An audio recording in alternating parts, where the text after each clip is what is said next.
Hello, everyone. Welcome to A Garden a Day with Maidenbrock Gardens, where we explore the world one garden at a time. Today is April 26th.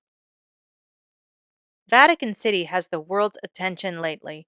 With the passing of Pope Francis and his funeral today, the conclave to elect a new pope is expected to begin on May 6th. So I thought today's garden visit should be the Gardens of Vatican City. Vatican City covers about 100 acres and has a population of a little more than 800. Historically, Vatican City is part of Rome, but since 1929, Vatican City has been an independent and distinct territory under full ownership, exclusive dominion, and sovereign authority and jurisdiction of the Holy See.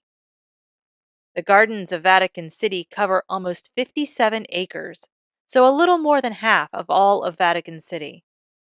Pope Francis opened the gardens to the public in 2014, and since that year, the Vatican museums have been working on restoration projects within the gardens to maintain and restore statues, fountains, and other works of art in the gardens.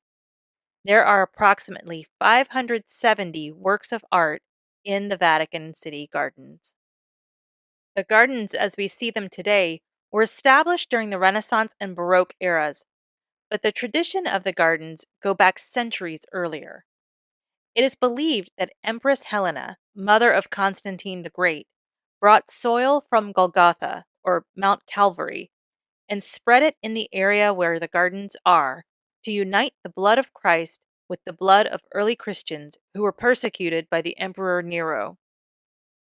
In her later years, Helena took part in a pilgrimage to Palestine.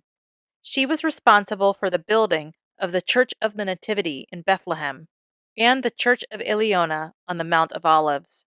She's given credit for finding the location of the tomb where Jesus was buried. Helena is revered as a saint in several branches of Christianity. She died in Rome in the year 330. The gardens of Vatican City were planted as orchards and vineyards until 1279, when Pope Nicholas III moved his papal residence to the Vatican. He added a lawn and a garden. The Renaissance gardens began under the guidance of Pope Julius II in the very early 1500s. In 1929, an Italian-style garden was added. This garden is lined with pine and cypress and is laid out with hedges in geometric shapes. Today, there are 18 images of the Blessed Virgin Mary in the gardens.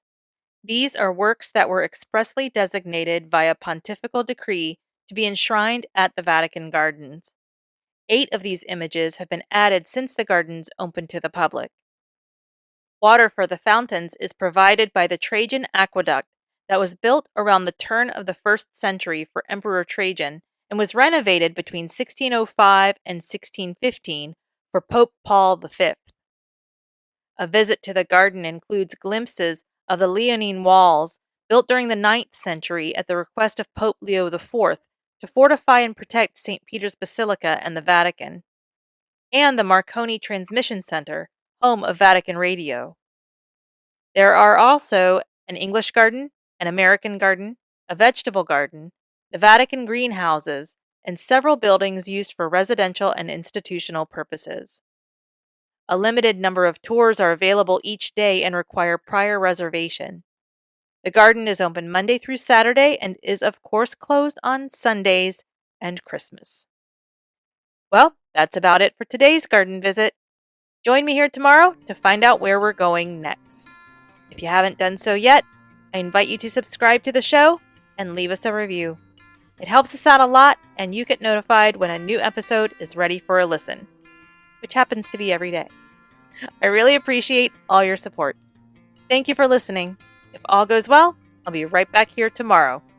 See you then.